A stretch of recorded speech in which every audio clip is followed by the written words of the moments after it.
Transferring skills from military to business was fairly easy, but I was obviously lacking in a lot of areas. Interestingly, one of the first things that I noticed when I set out on my own was that there was no command hierarchy, and whereas I'd been used to for 17 years in the military, across all the levels of there being people that you could go to, people, as an officer, I had a command structure underneath me, and so things would get done. If I needed something doing that wasn't in my role, then I could tell someone to do it.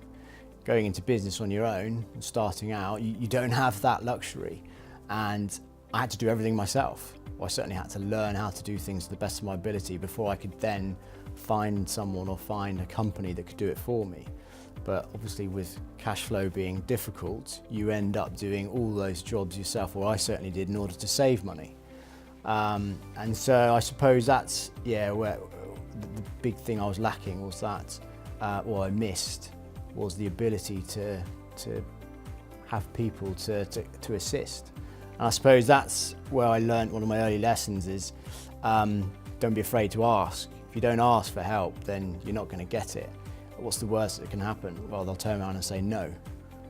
So it's probably one of my bigger philosophies is if you don't ask, you don't get. And I certainly live by that mantra.